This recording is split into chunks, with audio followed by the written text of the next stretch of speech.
সালাতে দোয়া কবুল হয়। সালাতে দোয়া কবুলের 3 জায়গা। একটা হচ্ছে তাকবীরে তাহরিমার পরে আমরা সানা পড়ি না, আমরা তো একটা পড়ি। আল্লাহর হাবিব সুন্নাহ এবং নফল নামাজে আরো পড়তেন সানা, ওই দোয়া কবুল হয়। 2 নম্বর জায়গা সালাতে সেজদায় পড়ে দোয়া করলে কবুল হয়। আকরাবু মা ইয়াকুনুল আবদু মির রাব্বিহি ওয়া হুয়া সাজিদ ফাকসিরু ফিহি দুআ। বান্দা যখন সেজদায় লুটিয়ে পড়ে, বান্দা আল্লাহর সবচেয়ে কাছে চলে যায়। কিন্তু বিশ্বনবী বলে, সেজদাটা তোমার রবের কুদরতি পায়ের উপরে পড়েছে। সেজদায় পড়ে দোয়া করেন।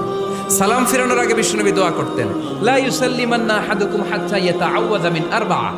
আল্লাহর হাবিব বললেন, 4 জিনিস থেকে পানাহ না আছে আমার কোন উম্মত যেন সালাম না ফিরায়। তারা যেন পড়ে, আল্লাহুম্মা ইন্নী আউযু বিকা মিন আযাবিল কবর, আউযু বিকা মিন আযাবি জাহান্নাম, আউযু বিকা মিন ফিতনাতিল মাহইয়া ওয়াল মামাত, আউযু বিকা মিন ফিতনাতিল মাসিহিদ দাজ্জাল। আল্লাহ কবরের আযাব থেকে বাঁচাও, আল্লাহ জাহান্নামের আগুন থেকে বাঁচাও, আল্লাহ